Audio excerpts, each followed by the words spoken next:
should I use it? Bloodletting. Yes. It's the only treatment, and it's the most effective treatment.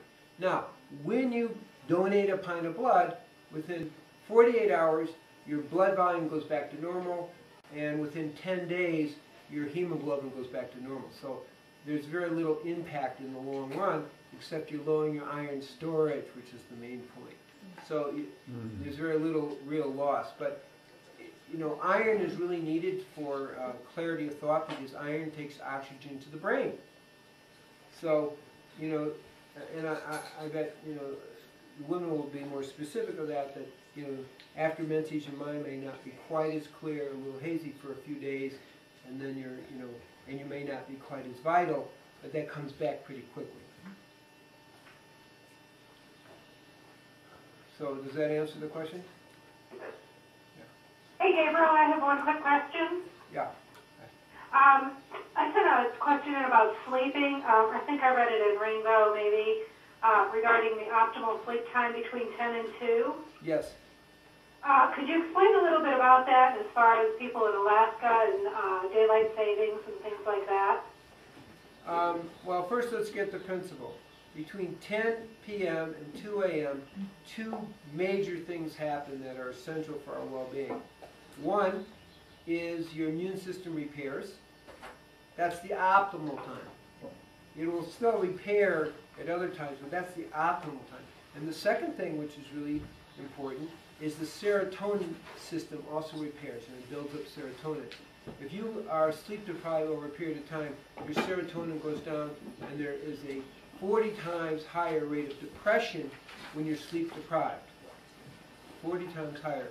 And there's a very significant imbalance in the endocrine system, and there's much greater rates of hypoglycemia and also of diabetes from sleep deprivation. So I think, does that answer that question? Yes, but so what do you see in what would you see in people like that live in Alaska in the time zone and that? Would they? Well, they have. They're you know, I understand what you're saying, because what? Sometimes you don't get any sleep. There's no. It's all daylight. That's what you're saying, right? Right. Right. Yeah. I'd still pattern myself to try to get to bed at, you know, between 10 p.m. and, you know, at least 10 p.m., 10:30, and stay with it, because what do we have when people aren't getting sleep? And that cycle is generally there are higher rates of depression and imbalance. So really want to go with that whole idea of getting your sleep and keeping your schedule the best you can approximately to those times. Okay, and then like with daylight savings, would you try to, what would you do there? Same thing. I mean, I'd still go, maybe you're going to go to bed at 10:30 instead of 10 or 11, but basically you want to keep a schedule that's somewhat with the rhythms. You know, it is difficult living up north. There's higher, the longevity and stuff is a lot less because of the stresses of living kind of out of a zone where you're not having these very big alterations and, you know, all dark and all light. right. You know, so what you have to do is create a little bit of an artificial environment that kind of can compensate for that. Okay. How does the body know it in a clock? Well, for example, you have days and time. The body's very intelligent. The body's extremely intelligent, and it cycles. This is the thing that's confusing, though. It's the pineal gland is what tunes in to our cycles. Okay, if you they did a study in France where they put a woman down below, you know, I think it was 300 feet below the ground, and everything got disordered. Okay, so we are tuned into the sun's cycles, but then we have to do things like when we travel in an airplane, we do this to kind of artificially keep that rhythm going. So the body's intelligent, and it is tuned in by the pineal gland to the cycles, but when we're living in abnormal situations or traveling in airplanes, which we weren't exactly meant to do, then we have to add our high-tech understanding so we can keep a certain rhythm going. Does that make sense? So for every problem, there's a solution on that level. So we always want to go as close to natural law as possible when we're living in environments that normally people can't live in, and we're living or we're traveling and we have jet lag and things like that, or jet stress. By using things like tryptophan or melatonin, we're able to maintain a certain rhythm that keeps our body as close to normal as possible and minimizes the stress from that. Dr. Cousins, I have a quick question. Yes, go ahead. I'm just wondering if you could speak to how vitamin C and carnosine work synergistically to produce collagen. Well, the thing with carnosine, vitamin C is unique to make collagen, but carnosine really has a slightly different other function.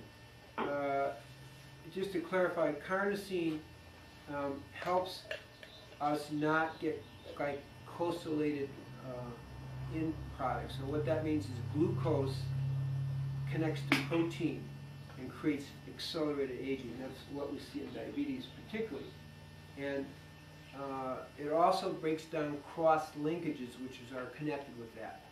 So carnosine actually acts in a slightly different way. I mean, it can help with the building of healthy collagen because you're not getting cross-linkages. So it kind of helps indirectly, but directly it breaks the cross-linkage. What are cross-linkages? Wrinkles. That's how cross-linkages show up. And really they represent an aging process on the inside, particularly in the brain, where you have these cross-linkages and you're building up plaque in the brain. Carnosine really helps with that, and it really helps very much in the diabetic situation as well. Is there a carnosine supplement you recommend? Yeah, well, nobody really has enough carnosine, whether they're meat eaters or not, but generally carnosine comes from meat. But the only way to get enough carnosine is to eat 3 steaks a day, which is really not so healthy for you. So we have a product, Quantum, we sell it here at the tree, and it's from bacteria. And you need about 1/8 of a teaspoon a day to give you your daily carnosine need. And so that's what we recommend. It's a Quantum carnosine, it's called. About 1/8 of a teaspoon, once a day, that's it. And it will give you all the carnosine you need to prevent the cross-linkages, which have to do with aging, as well as the glycosylation, which we see in everybody, but accelerated in diabetes. Diabetes is accelerated aging. I have a ahead. question. Yeah. Yes. What is your opinion of marine phytoplankton in the form of a brand called Frequency? Yeah, it seems to be pretty good. You know, it's there's a line there. Not exactly a biologist, but you know, it's still, we're kind of calling it vegetarian. You know, because they're not exactly living organisms in the same way an animal organism is. It seems to be helpful. I don't think there's enough research to make a definitive statement, but it seems to be what whales live on, and it has a whole lot of health aspects. It seems to be helpful for people. People have even healed from cancer. I'm not recommending as a cancer treatment, but it seems to be generally increasing the body vitality. I'm having a question about human growth hormone. A lot of naturopaths and allopathic doctors are using this as a healing process. Why I wanted to know what your thoughts are. Well, there's pros and cons. We're concerned about IGF-1 in milk, which is greatly increased by the cows that are getting the VGH, and that may actually stimulate cancer cells to grow. On the other hand, because it's taking us above, taking to an excess. On the other hand, with age, there's a little bit of decrease in the human growth hormone, and we don't really recommend human growth hormone, but it's okay to take certain amino acids that stimulate your own body to release its own human growth hormone